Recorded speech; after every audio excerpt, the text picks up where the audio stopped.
The American education system has been in a slow downturn for the last 10 years. In 2002, the No Child Left Behind Act was passed.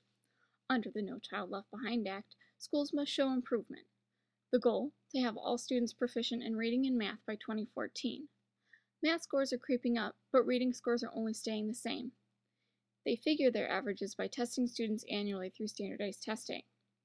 Each state is to put together their own standardized test, but the problem with this is that if their test scores aren't looking good, they won't get the funding they want. Because of the No Child Left Behind Act, states will make their standardized tests easier in order to have better scores. Also, schools are deliberately skewing various figures. For example, some schools are finding different categories to put school dropouts in so that attendance figures look better as well. The problem with these issues is that children aren't being given the education they need in order to succeed. If tests are being dumbed down, so are the children.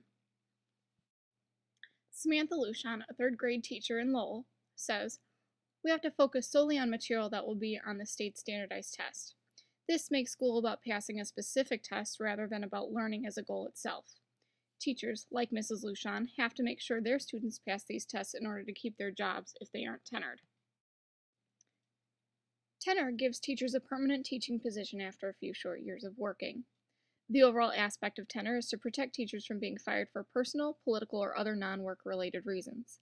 Before tenure, teachers could be fired for any reason. But when teachers have tenure, they know how unlikely it is that they will lose their job. Because of this, some tenure teachers feel as if they don't need to put in the maximum effort, which causes learning issues in the classroom for their students. When a school has tenure, it becomes a seniority issue where the last to be hired is the first to get fired. This causes issues because if a non-tenure teacher is performing spectacular in the classroom and has high test scores, but a tenure teacher has low test scores and is barely teaching her class, the non-tenure teacher will be the first fired over the tenure teacher because firing a tenure teacher costs too much money. Non-tenure teachers must work twice as hard to keep their jobs over a tenure. Finland has the right idea when it comes to education. They have the highest test scores because they have the best education. In Finland, the primary and secondary schools are in the same building. When a child goes into primary, the teacher they start with is usually the teacher they stay with throughout their primary education. Students call their teacher by their first name, and the first thing they do when they come to school is take off their shoes and relax. Tom Burridge from BBC World News did a special on a school in Finland and said, "In Finland, success is not measured by winners and losers. Learning is more like a team game." This includes the teachers as well, not only the students.